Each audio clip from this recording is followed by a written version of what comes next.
সহ সব জেলায় আজও হতে পারে বিক্ষিপ্ত মাত্রায় বৃষ্টিপাত, তারপরে শুরু হবে ফের ভ্যাপসা গরমের ইনিংস। বিক্ষিপ্ত বৃষ্টি চলছে রাজ্য জুড়েই।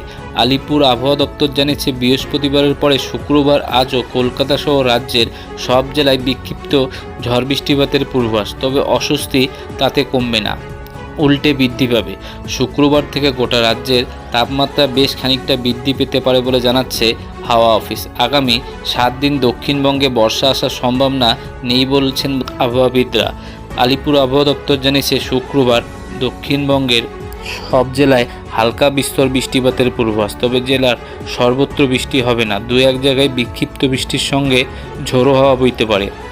তবে কোথাও সতর্কবার্তা জারি করার মতন পরিস্থিতি তৈরি হয়নি। শনিবার দক্ষিণবঙ্গের বেশিরভাগ জেলা শুষ্ক থাকতে পারে। উত্তর ও দক্ষিণ 24 পরগনা, পূর্ব মেদিনীপুর, বীরভূম, মুর্শিদাবাদ, নদিয়ায় বিক্ষিপ্ত মাত্রায় বৃষ্টিপাত চলতে পারে। আগামী মঙ্গলবার পর্যন্ত দক্ষিণবঙ্গের কয়েকটি জেলায় মাঝে মধ্যে বিক্ষিপ্ত বৃষ্টিপাত হতে পারে। আগামী বুধবার দক্ষিণবঙ্গের সব জেলাতেই বৃষ্টিপাতের পূর্বাভাস। আগামী 24 ঘন্টায় দক্ষিণবঙ্গের দিনের তাপমাত্রা হেরফের হওয়ার সম্ভাবনা নেই। শুক্রবার থেকে পরের 4 দিন তাপমাত্রা 2 থেকে 4 ডিগ্রি সেলসিয়াস বাড়তে পারে।